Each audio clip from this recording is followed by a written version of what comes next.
Well, good evening and welcome to Queer News Tonight. This is the world's first and only LGBTQ+ daily evening television news, broadcasting live and then available on demand. And we're available on all smart televisions, including Roku, Apple TV, Android TV, Amazon Fire TV, and of course YouTube and Facebook. It's time to queer up the news. It's Monday, October 17, 2022, and we are live and literally out of the closet and into the headlines. So many of your important stories we're going to tell this evening on Queer News Tonight.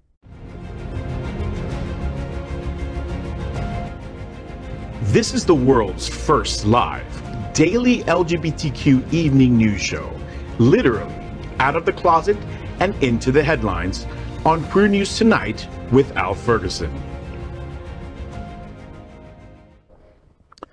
I'm your anchor at Queer News Tonight, Al Ferguson, and this evening we bring you the news of and a perspective representing the LGBTQ+ community from South Florida, America, and across our planet. This is the world's first and only unedited live LGBTQ+ evening news show. Whatever happens unique in LGBTQ+ news, you will see it and hear it. Happening Out Television Network is a 501c3 nonprofit media platform in the television and radio model of PBS and NPR, but designed for our LGBTQ+ community. We are part of one of the largest LGBTQ+ media companies in America, Hotspots Magazine, and Happening Out Television Network. Our magazine is celebrating 37 years of the LGBTQ+ experience, and our television news, talk, and entertainment shows support our mission to educate the LGBTQ+ and broader community. Well, let's welcome anchor Daniel Molloy. Daniel is Grants and Individual Gifts Manager at Pride Lines, a direct service LGBTQ+ youth and community nonprofit organization in Miami and Miami Beach.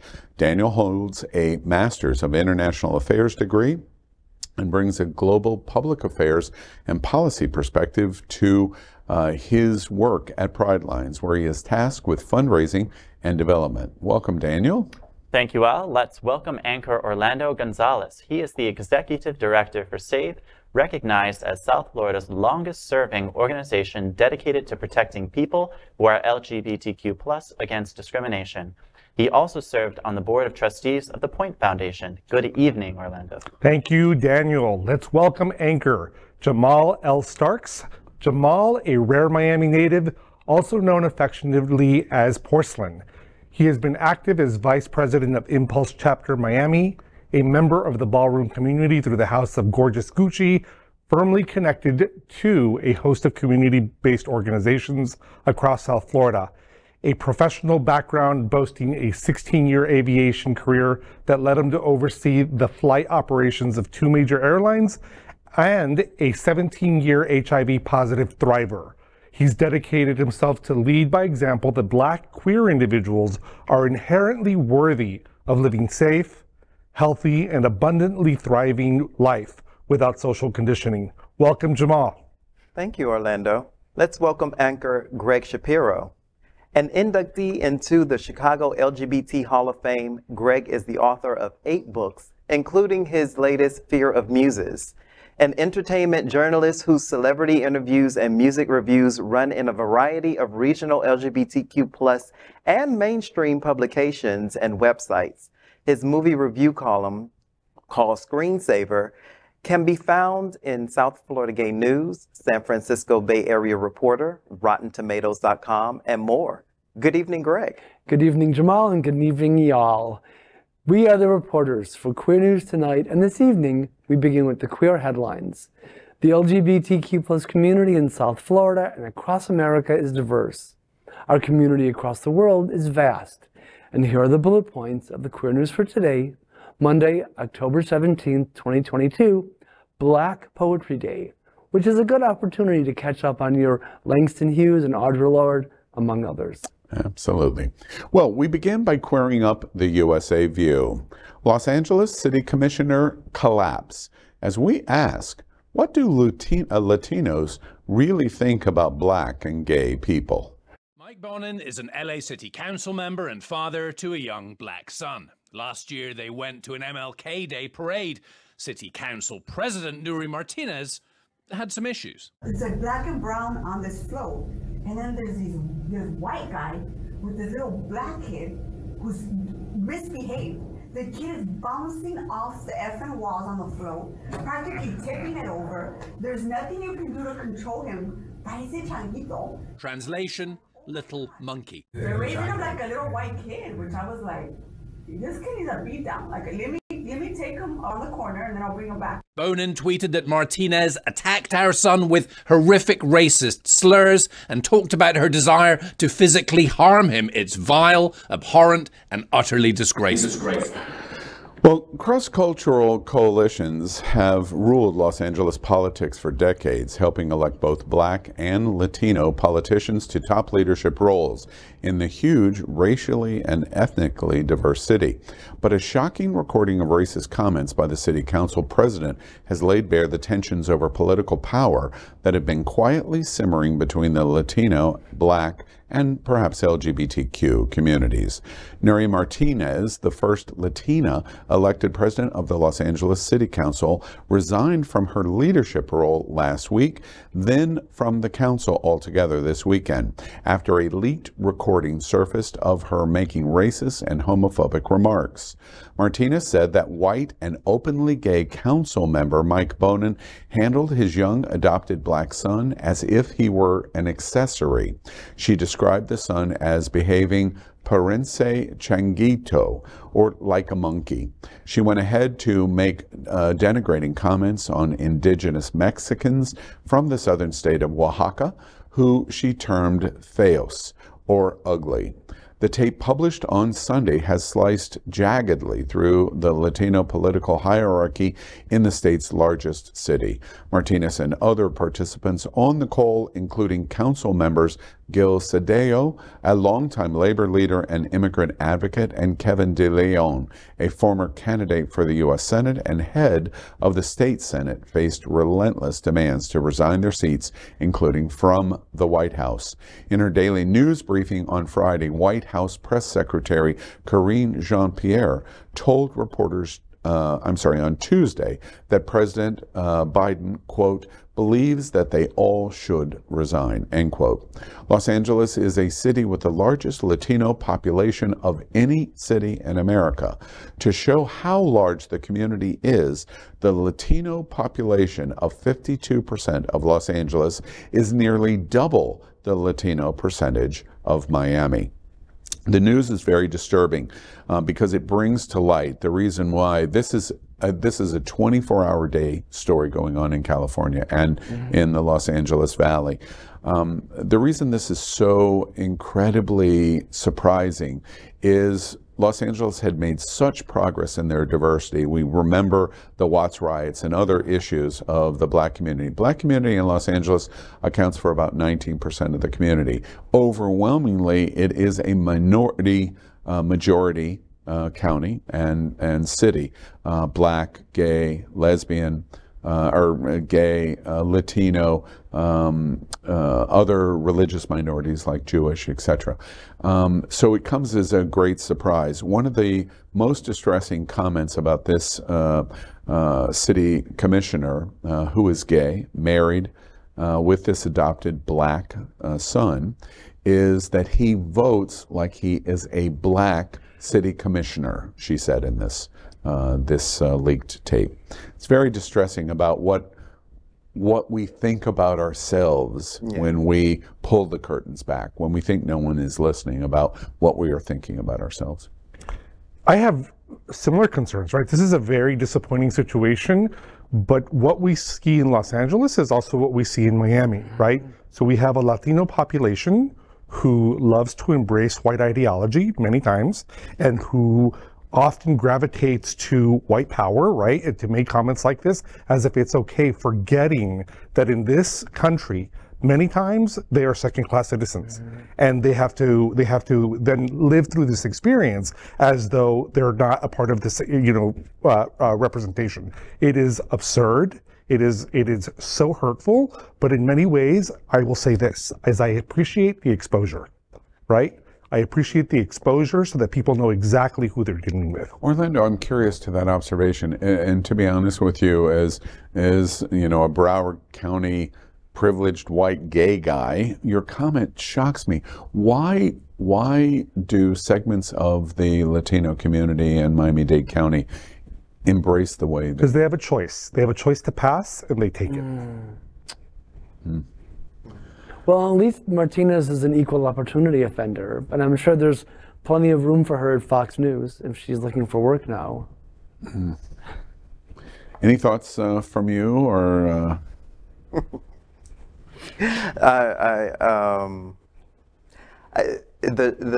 I'm appalled. Is this an experience that gay black community in South Florida has? Well, tell me that experience. Yeah. This is like you said. You're happy that the curtain has been pulled back to expose exactly what I think a lot of, especially black gay people, experience on the regular. Right. Because the thing is, when you share your experience and you tell these experiences, you tell it from a perspective where people are like, you're lying. This can't be so. This person is this person. This person, do you see what they say? They're on TV. And when the curtain is pulled back, people are like, oh my God, they're shocked that now this validates so many other people's experiences of where they were trying to show that this exists. These things exist, you know? And, you know, you think it takes a national news story like that to I think it does. Absolutely. I think it does. Yeah, absolutely. Yeah. And you know, this is one of those instances, and it's just like what Jamaal's saying, right? Having experienced it so many times, and people saying it's not true, that really didn't happen, but you know that there's countless experiences, right? So in this situation with these council members, this is the one moment they were caught on a recording. Imagine how many other times that sentiment that they've had has influenced their decision making in public policy, has influenced their decision in power. And it's just a horrible thought to think that, you know, that this is who they are, right? And that we know many people just like this, but they haven't been exposed. And this notion to call for the resignation, it is deserved, and it is absolutely the appropriate thing for them to do.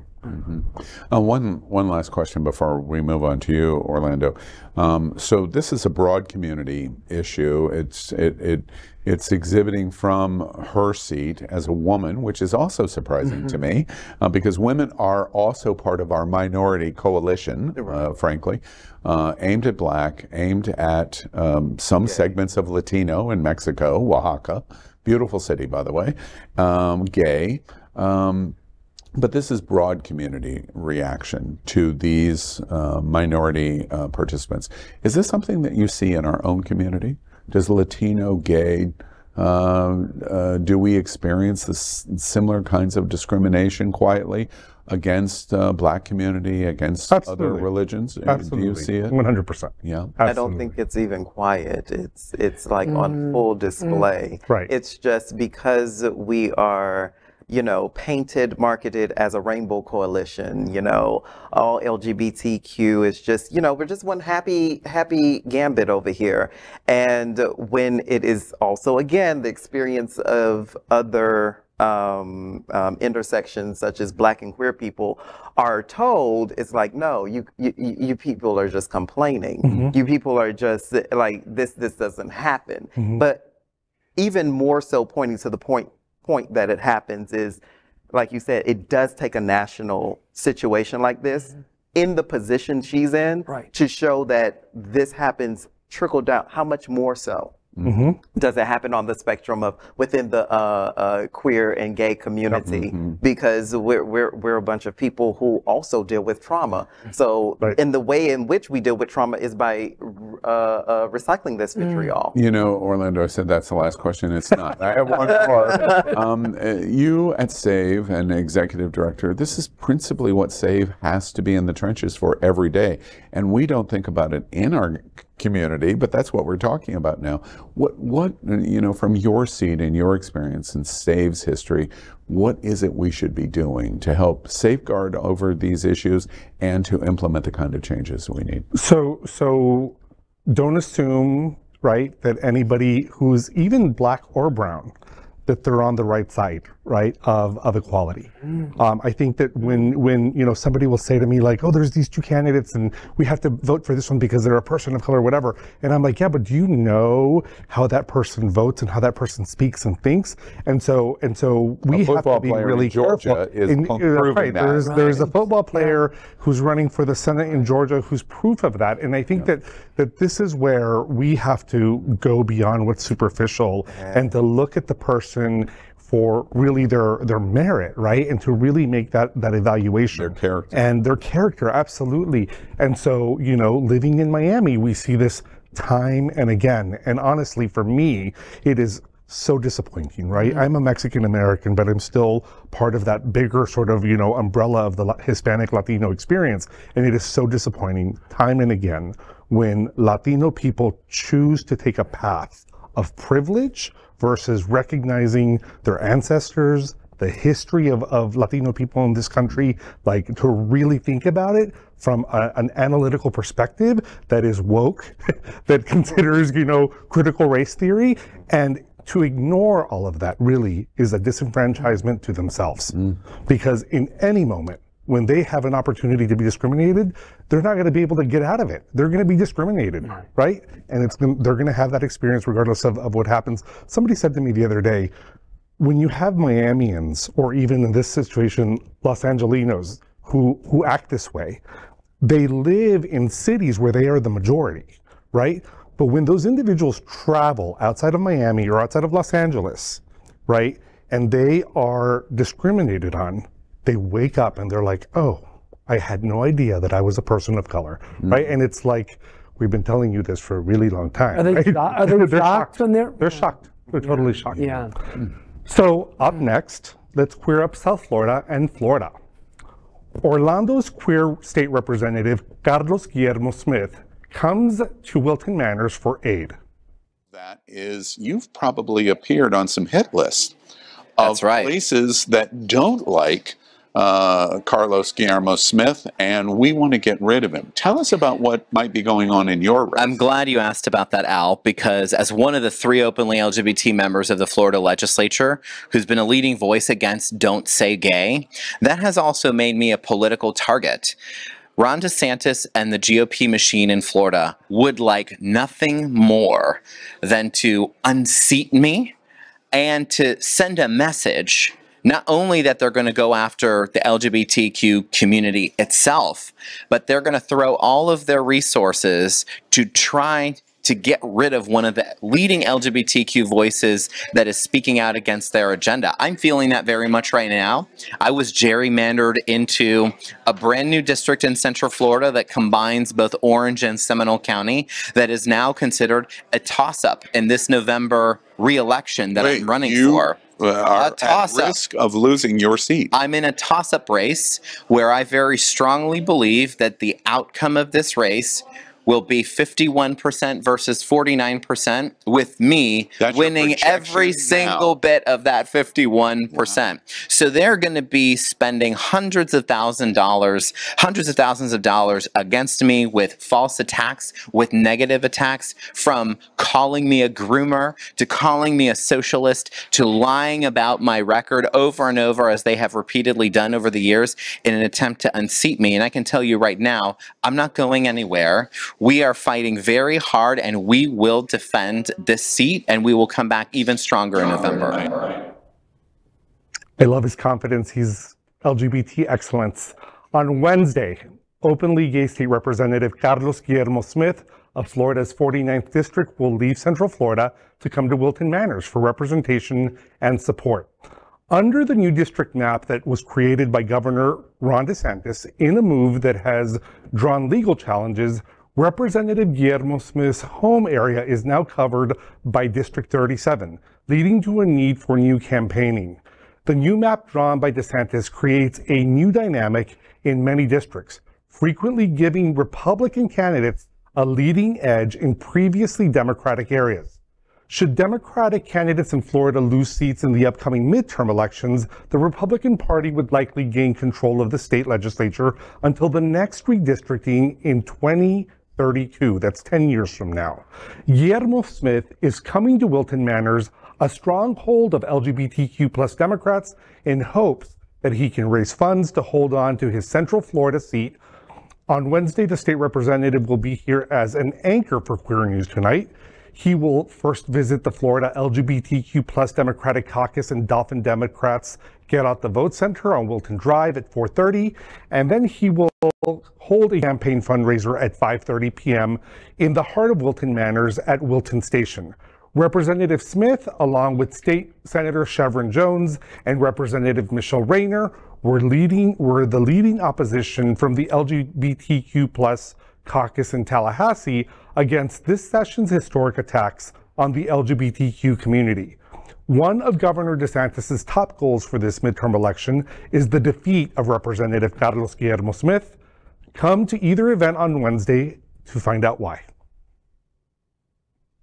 So this is serious. This is really serious, right? We often talk about how representation matters.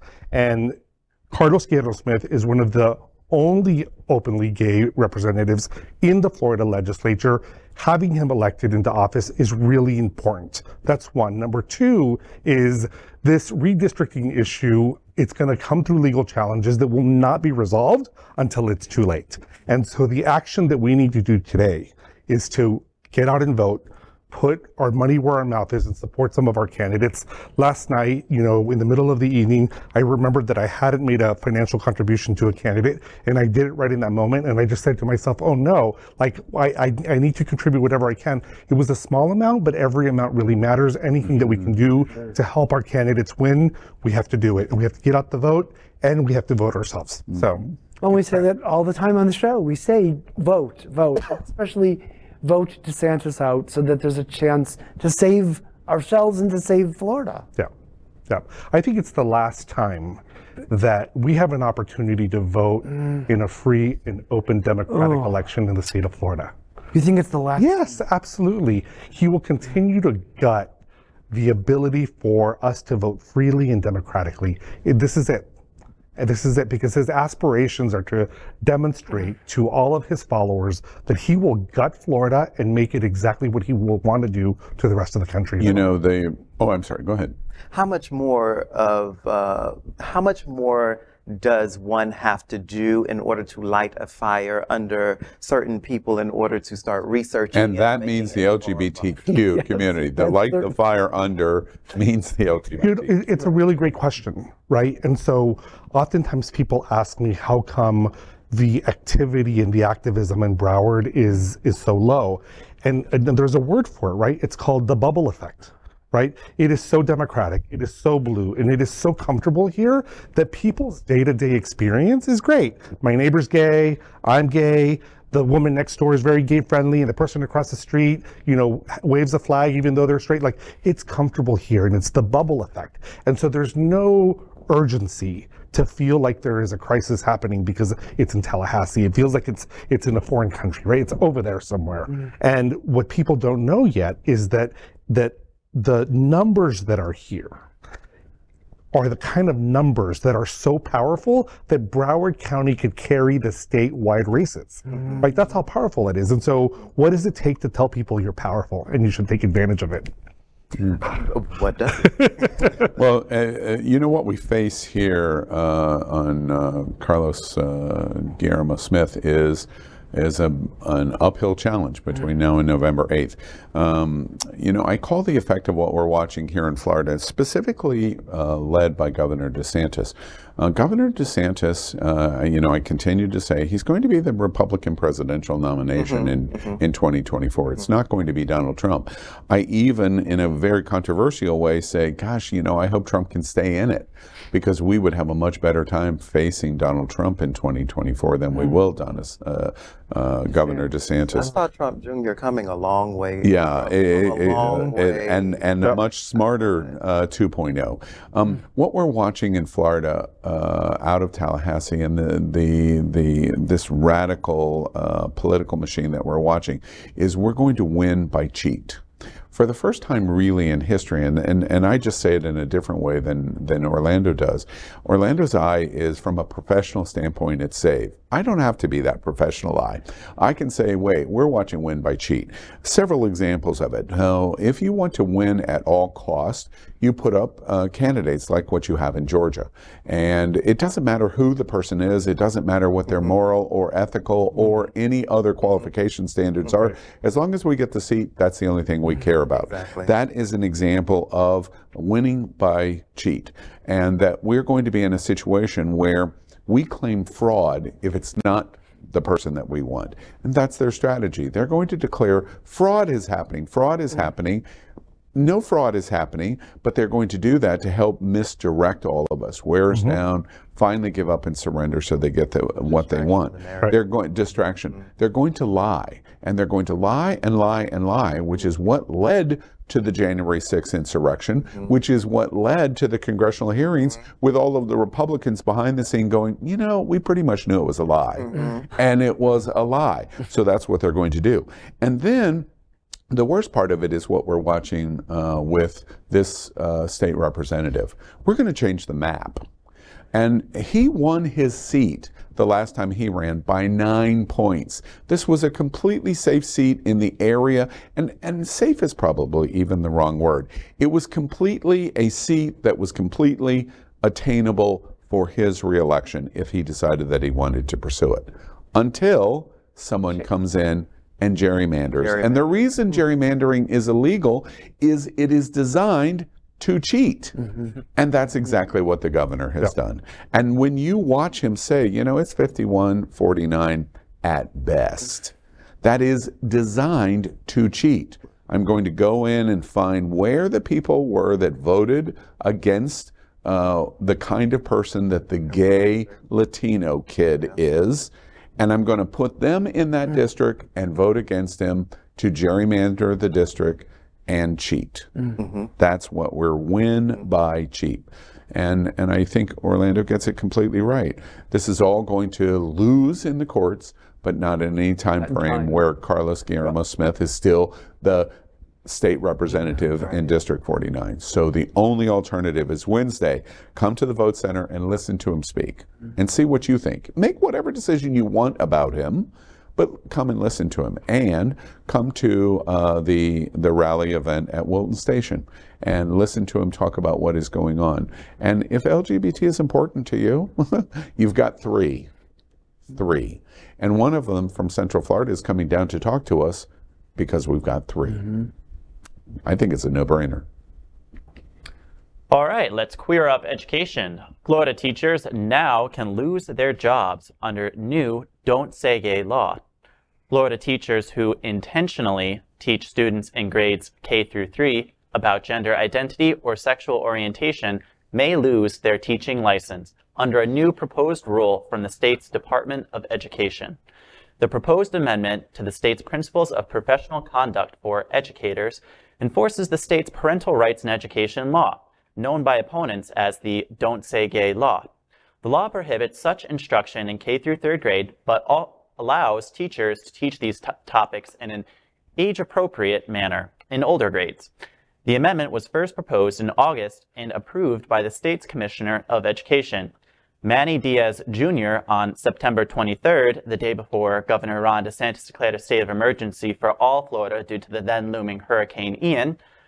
Alex Lanfranconi, the Director of Communications for the State Education Department, in an emailed statement said, quote, "It should not be surprising that educators are at risk of having their certificates sanctioned if they violate state law. The proposed amendment will change nothing for teachers who follow the law and are focused on providing high-quality classroom instruction aligned to state academic standards," end quote. A final rule could be approved as early as this month. Gay rights activists sued the department and the governor over the law earlier this year, claiming it violates freedom of speech and equal protection rights of LGBTQ plus students and families. I mean, it's more of the same. I don't know how, we talked about off air, how long can we sustain this just constant barrage of attacks when, you know, the community is already, and not just the LGBTQ plus community, but we're all exhausted from trying to preserve democracy. Is now every election going to be an attack on everyone's individual freedoms? Well, the short order is yes, it's going to be. Daniel, I'm really curious in terms of Pride Line's roles and who you work for. As these teachers face this, not being able to have a sticker that says it's a safe space to talk in this classroom of what's going on at home, or being bullied among student peers, etc. How does Pride Lines in 2022, how are y'all responding to what we're watching? And in fact, including the bullying of teachers. How does Pride Lines respond to what we're watching? I mean, well, you know, we thought that this problem was, you know, something of the past. School is not safe. It's not safe, you know, in terms of, you know, threat to life with the proliferation of guns. It's also not safe for LGBTQ young people, and so, you know, our mission is more true than it has been, you know, since 1982. We provide essential safe spaces to young people, and it's quite literally the only refuge, one of the last refuge for young people in Miami-Dade County. So the chilling effect of this bill continues to, you know, reverberate over time. And this administrative memo purports to have these guardrails of if the teachers are in grades K through 3, right? And so this memo makes a direct threat to these teachers. But you know what? It has an impact on every teacher of every grade level, because what they're saying is, I do not want to put my low-paying job on the line and lose the income that I'm earning and the roof over my head, and therefore all topics related to sexual orientation and gender identity, I'm just not going to touch them. Right? So while this pretends to be about K through 3, it's impacting every single teacher because they're terrified in their job by threats that are being made like this. Right? This is a threat, right? And we've never seen this kind of a threat made with regard to high quality education, right? How many times have they told teachers, if you're not teaching and making sure that you're doing a good job in core areas of education, you will lose your job? No, right? Mediocrity is accepted all the time within the Department of Education, but this time we have standards for what's going to be happening. So all of this is theater. You know, it is all theater. And the proof of that observation, it seems to me, is all you have to do is look at the chill that you're talking about, that this memo has in schools and decision-making around schools. Is all you have to do is look at what Miami-Dade County made the decision to do for October. They have a 7-1 vote in 2021 to have a month-long celebration of LGBT history and post Don't Say Gay of kindergartners through 3rd grade. There is a complete rejection of LGBT history in Miami-Dade County by the exact same vote in reverse, 7-1. Right, and this is really important to say, right? Because this is what has been happening even with the polls that have been done outside, the way that the bill has been twisted. What the narrative is saying is that when you talk about LGBTQ people and history is equal to you talking about sex.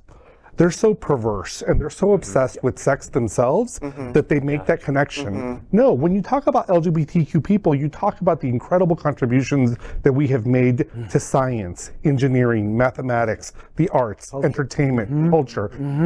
But they're so perverse that all they can ever do is to talk about bathrooms and to talk about sex. They're the ones who are obsessed with this topic. We're not. Right? And so that's the perversion, right? Because then the Miami Herald went out and said, should we be talking about sex in classrooms? And then they tried to then say that, you know, 70% of people agree that we should not be having conversations about sex, and linking that to the Don't Say Gay bill. Wrong. Because even the Miami Herald then made the offense of linking sex and sexual orientation and gender identity discussions to the community. It's such a foul, and it's such a hit below the belt every single time that, you know, it saddens the sort of the quality of intellectual capacity that people have out there, right? It shows the lowest of the low. You know, it really, and I love Michelle Obama. I love you. When they go low, we go high. For me, when they go low, I go to hell. That's right. You know, I go straight to hell. Because at this point, they're sacrificing children. We just had the jurors pass the life sentence for a person who murdered children. To me, it's like you turn a blind eye to that, but yet you're focusing on the bathroom. Right. You know, you're focusing on what is being taught in history or quality education, or you're attacking low-paid teachers who are struggling to take care of your damn children. Right. And in a state with an ongoing teacher shortage, why would you threaten the people that you already have in the classroom? They don't care about that. They don't care about that. That's the only answer. The goal is to gut it. And you know, it's interesting. No criticism to your question, but your question is not relevant. And the reason it's not relevant is unless the LGBTQ community moves out of "you've got to vote," "why are they doing this," "we're being attacked." Yes, all of those things are true, and they mean absolutely nothing of any conclusion that is going to bring us or propel us to any conclusion other than what we're seeing happen. So we've got to figure out the new conclusion. And we're going to make sure that Orlando Gonzales and SAVE does it. So you get right on that and solve that problem for us. And Jamaal, we're going to talk about Orlando. Well, let's clear up politics. Crist, Demings, and First Lady Biden pledge gay equal rights, leaving no person behind in Orlando visit. First Lady Jill Biden made a stop in Orlando to campaign for U.S. Rep. Val Demings and former Florida Governor Charlie Crist, pledging a vigorous push for equal rights just weeks before Election Day. In a rally of hundreds of supporters outside of Orlando City Hall on Saturday, Demings and Crist vowed to fight back against the continuing culture wars waged by Republicans relating to LGBTQ plus protections and abortion rights. Thursday, thousands arrived at Lake Eola Park waving rainbow flags and wearing its colors at this year's Come Out with Pride Orlando, where the three later attended the parade. Demings, the former Orlando Police Department chief, running against incumbent Senator Marco Rubio, said her goal is to codify Roe v. Wade and pass the Equality Act as an LGBTQ plus rights bill. She added she would vote for the Respect for Marriage Act, also passed by the House, which would enshrine same-sex marriages into federal law. Dr. Biden said, open quote, Republican extremists want to go after marriage equality. They're attacking reproductive health care across the country. Your governor has pushed LGBTQ plus teachers and students into hiding. You've been on the front line speaking up, showing up, demanding the dignity and justice that you deserve, end quote. The First Lady's appearance alongside the two candidates comes after a visit with President Joe Biden to Fort Myers following the destruction caused by Hurricane Ian. Queer News Tonight will be participating in a joint reception on November 1st with President Joe Biden and gubernatorial candidate Charlie Crist. Well, this is actually good news on our part that we do have the President and the First Lady's support here in Florida, because I don't think it's lost on them the importance of the fight in Florida with Governor DeSantis, and they know his strategy, and they know this is Trump Jr. coming. I'm going to call it like it is. This is Trump Jr. This is Trump Jr. rearing its regular or Trump on steroids. Could be that. Whichever one, right? One of those. Right. Well, this kind of energized campaigning, for me, it's exciting, but the emphasis is on this vigorous push just weeks away. I mean, why didn't this happen a month ago, 2 months ago? It just feels late in the game that it's happening now. Yeah, and it's happening now because vote by mail ballots are dropping, right? So this is the time to really start to rally the troops, really make every effort, to get out the vote. So it's time. Yeah, I think now the momentum and getting these things in the spotlight when it's on people's brains right in the present moment, I think that is very important. Okay, well now we're going to queer up the worldview. Thousands gather after Slovakia LGBT attack outside Bratislava bar. Thousands of people gathered at a vigil in Slovakia on Friday to commemorate 2 people killed outside a gay bar. The men were shot dead in the capital, Bratislava, this week in the suspected hate crime. Organizers estimated that 20,000 people took part in the vigil, mourning the men's deaths and demanding action on LGBTQ+ rights. Slovak President Zuzana Kaputova, who has raised the rainbow flag over her office, spoke at the event. She said, quote, "I'm sorry that our society was not able to protect your loved ones. You belong here. You are valuable for our society," end quote.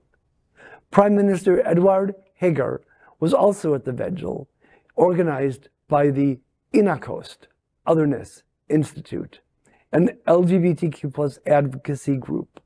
Slovakia's National Crime Agency has classified the shootings as premeditated murder, motivated by a hatred of sexual minority. It has sparked calls for more protection of LGBTQ+ people in Slovakia, a relatively conservative EU country where same-sex marriage is not legal. The BBC's Rob Cameron in the neighboring Czech Republic said some Slovaks were angry at what they saw as hypocrisy from politicians. European Parliament Vice President Michal Šimečka, who was also at Friday's event, said he wanted the European legislature to discuss the murders at a session next week. And here we are, once again, reporting on more senseless anti-LGBTQ violence coming out of Eastern Europe. If it's not happening, it's here, it's happening there. So we have to wonder how much of this, again, my question is, this is a very religious part of the country, part of the world, and is this motivated by the Roman Catholic Church, which has high numbers in Slovakia, or the Eastern Orthodox Church? I mean, how much of this is motivated by religious hatred? I think that's the center of it all, right? I think that's what we see. I'm really interested in the comments in this story, right? You're hearing the deep sympathy from the top leadership, right, but you're also hearing from the activists saying that there's some hypocrisy in the sympathy, that there's some hypocrisy in what is happening because not enough is being done from a policy and leadership perspective to be able to be supportive of the country. And oftentimes I think what you see is, you know, it's almost like a chicken or the egg story, is that like what has to happen exactly first in order for there to be the momentum. And so I'm going to be, you know, naive to say that those sentiments of sympathy are very heartfelt, and that maybe there's just a different amount of other support that needs to happen in order for their sentiment to really have an influence on the country's policy. It takes more than raising a rainbow flag over an office. Right. You know, the really as sad as this story is, having shootings at a gay bar, in front of a gay bar, that are hate motivated is a terrible thing. Pulse was a terrible thing, obviously. The good news in this story is the European Union still continues to speak in an unfractured way. And as long as, and there's no reason to believe that there's going to be any deviation from it. The European Union's leadership, the Parliament, the courts have almost been completely unanimous in that if you're going to participate in the European Union, you are going to accept the ideology and the embracement of a standard of rights. And LGBT rights are directly a part of that standard. So it means Poland, Hungary, Slovenia, you cannot withdraw and say we're going to cherry pick Italy. Italy's going to be in trouble. You cannot cherry pick which rights you accept or enforce. And the European Union and the courts are punishing them more and more and more. There's a speeding train on this horizon that says, okay, we're going to be willing to move this to a showdown. And if we move it to a showdown, you're going to lose because you will not be able to stand up to the union. That's incredibly important for us because in our most recent history, although we did it very badly, The Civil War ended and made the Southern Collective Confederate States accept the Union. That's what the war brought. The European Union is in a little civil war with Hungary, Slovenia, Poland, in a similar way, that you will accept rights. And they're going to win. They are the North, they are the Union, they are going to win, and they're going to do it in power, policy, and money. And Hungary and Slovenia and Poland will not be able to stand up to it. That is good news for LGBT. All right, next we are proud of our special partnership with Sunshine Cathedral, the world's largest queer church here in Fort Lauderdale.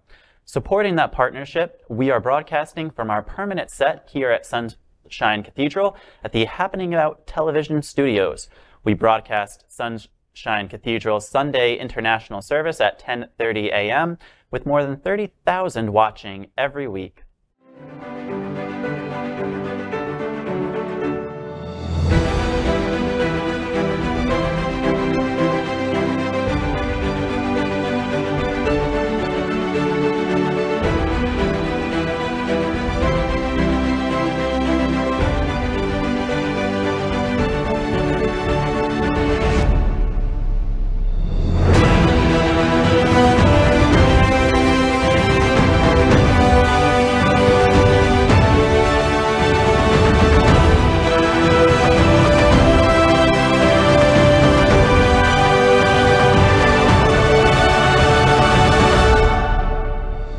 G'day everyone, I'm Australian cellist James Clark, and Sunshine Cathedral is my queer church. Well, we finished tonight's Queer News headlines with a segment we call LGBTQ+ 1 Minute News. LGBTQ+ 1 Minute News, let's queer up the worldview. From LGBTQ+ news partner Hotspots magazine and writer Troy Malice. The America's historic first ever win and runner-up title of Mr. Gay World. Mr.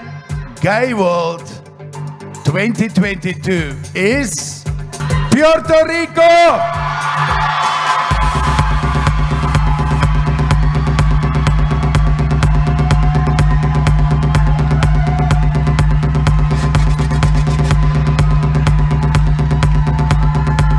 Congratulations to the King! Mr. Gay World 2022 and all. The U.S. and its territories showed the world how it's done at the 2022 Mr. Gay World competition in Cape Town, South Africa over the weekend. Tony Ardolino, Mr. Gay World USA, made first runner-up in the competition. Mr. Gay World Puerto Rico, Jose Lopez, took home the crown at the end.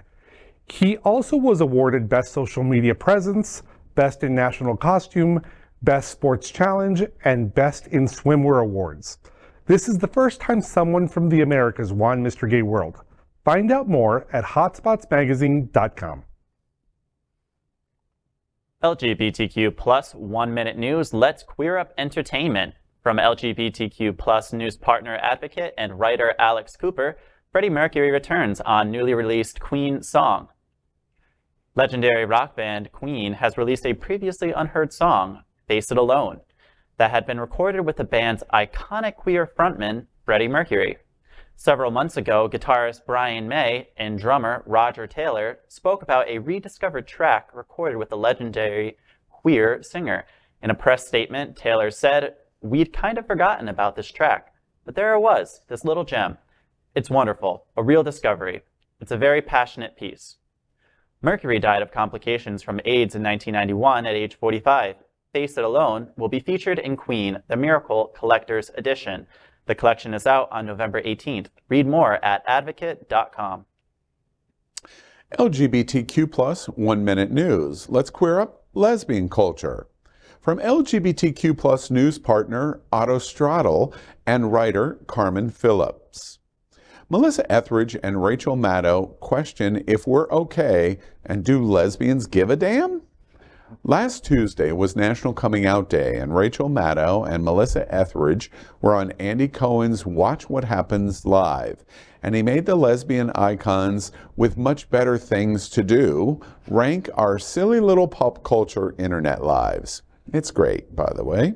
A few thoughts popped up in the mind of journalist Carmen Phillips of Autostraddle while watching the video show. And she wrote, quote, Melissa Etheridge is so swaggy. Effortlessly, 90s dykes live their best lives, end quote. About a later segment, Phillips wrote, quote, the next set of Andy's prompts involves a brand of white people's pop culture that I know nothing about. White people. Y'all all right over there? End quote. I hear you. I hear you. Read more at autostraddle.com. LGBTQ plus 1 minute news. Let's queer up trans rights. From LGBTQ plus news partner LGBTQ Nation and writer Danielle Villarreal, Joe Rogan starts Conspiracy Lie with Tulsi Gabbard that there are litter boxes in school bathrooms for students who identify as cats. Here's kids. Ready for this? My friend, his wife, is a school teacher. And she works at a school that had to install a litter box in the girls' room because there is a girl who's a furry who identifies as an animal, and her mother badgered the school until they agreed to put a litter box in one of the stalls. Yeah. So this girl goes into the litter room or to the girls' room and urinates or whatever. I don't know if she poops in it. That's pretty gross. Right-leaning podcaster Joe Rogan was with controversial former Democrat Tulsi Gabbard during a recent podcast where he tells a secondhand story of a friend his wife heard from a school teacher who they were talking to the other teachers in the teacher's lounge that indicated the principal surrendered to the parent and student who identified as a cat. Furries are a subculture of people who dress up as animals. Right-wingers increasingly use the term to refer to anyone who dresses up like an animal or pretends to act like one. The claim by Rogan was made without disclosing where this allegedly occurred, or any facts at all. We asked Donald Trump if he could comment on Joe Rogan, commenting on all these other people, and we're still waiting for his infamous fake news reply. Read more at LGBTQNation.com. LGBTQ plus 1 minute news. Let's queer up gay culture.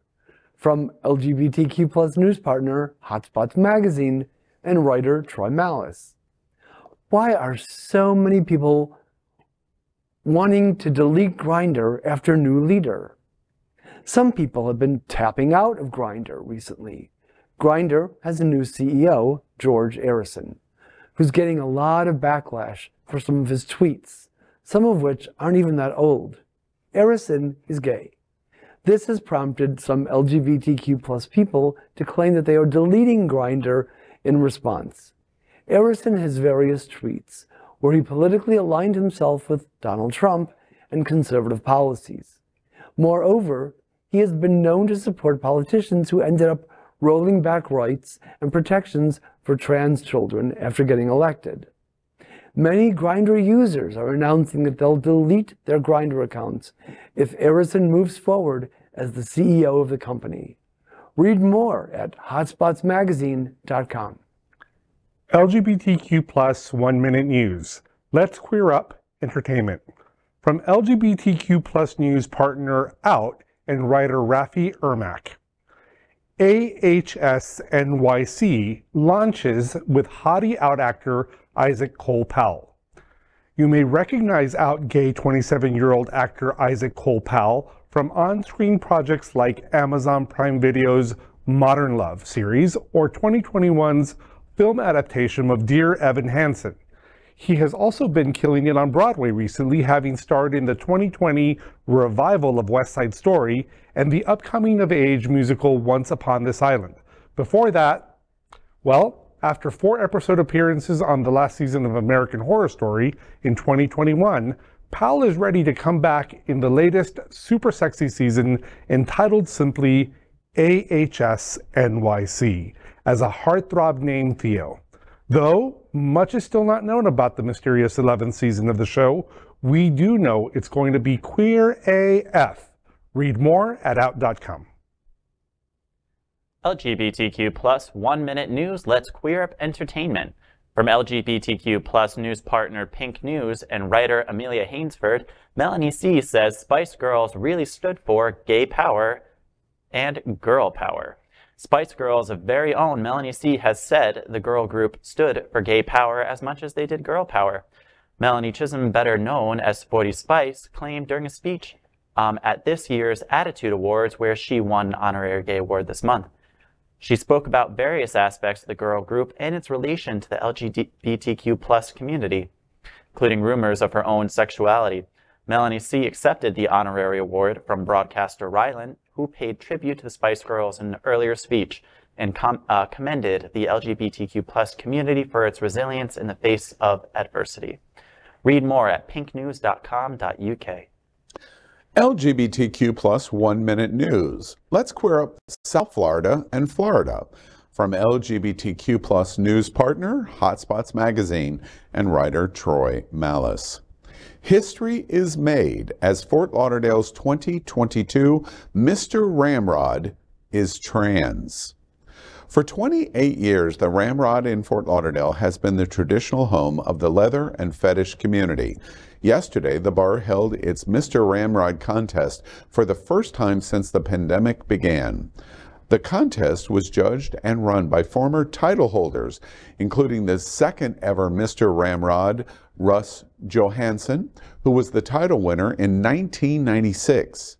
It also included 2002's winner Michael Todero, Mr. Ramrod 2006, Bill Hepner, 2011's Ron Todd, Mr. Ramrod's 2016 David Richwine, and International Mr. Leather 2018 James Lee, and Mr. Ramrod 2019, who held the title during pandemic, Blade Onyx.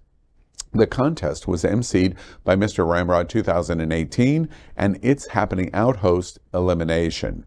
It was a fantastic weekend of brotherhood and camaraderie and ended with Jack Caligulus as second runner-up, Matt Alameda as first runner-up, and the history made as James Turcha as the new Mr. Ramrod 2022.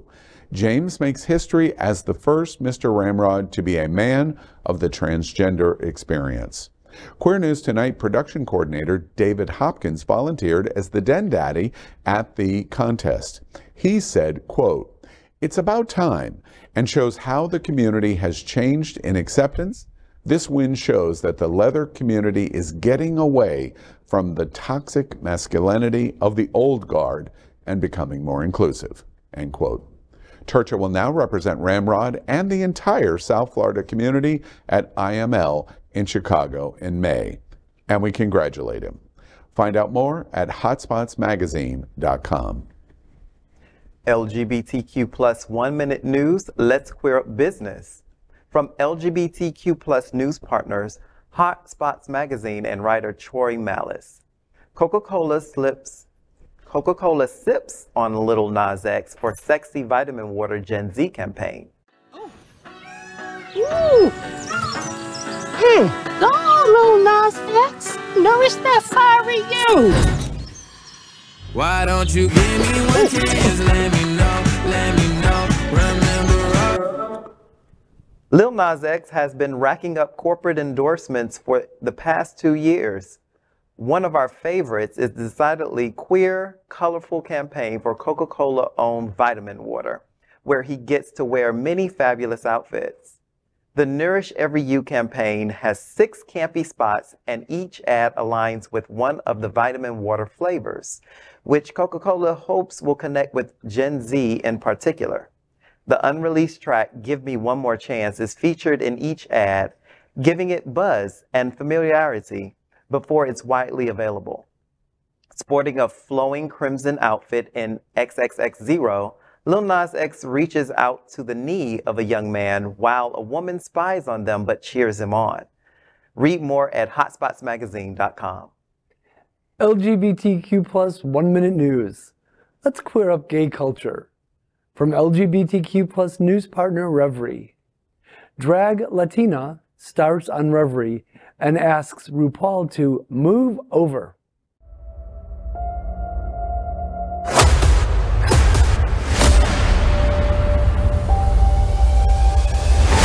Bienvenidos a Drag Latina, donde 10 preciosidades van a estar luchando por ganar ese título de Drag Latina. Aquí no se viene a jugar, aquí se viene a darlo todo y tienen que demostrarlo desde el principio.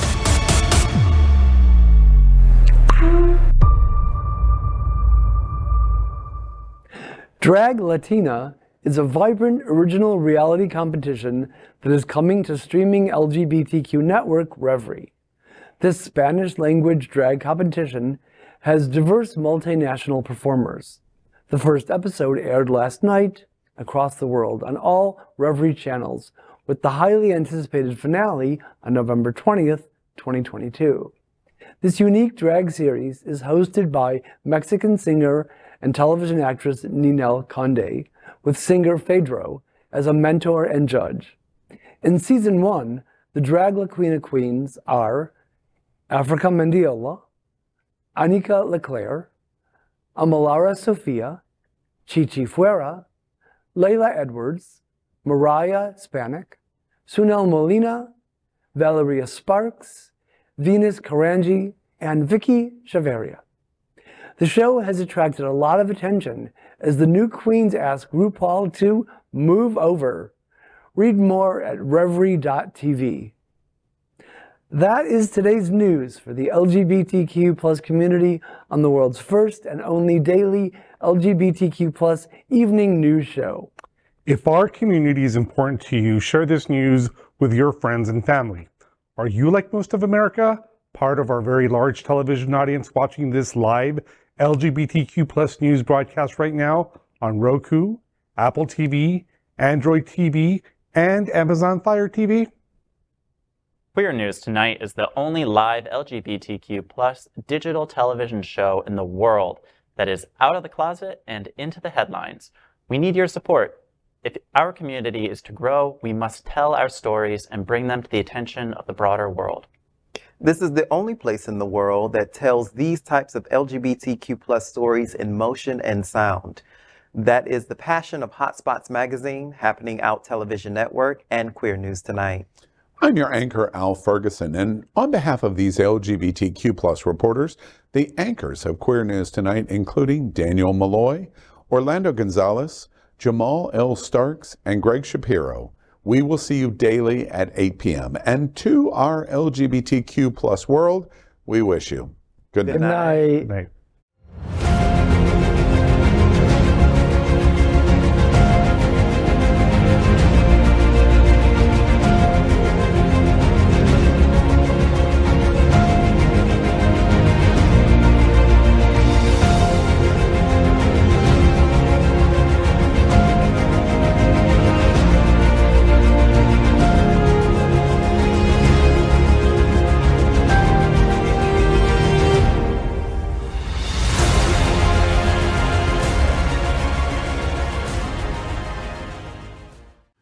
LGBTQ+ news is vital for our community and for the broader world as a whole.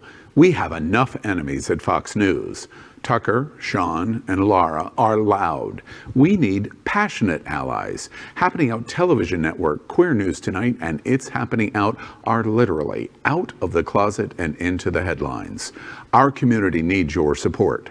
Like this broadcast and subscribe now to ensure the growth of the entire LGBTQ+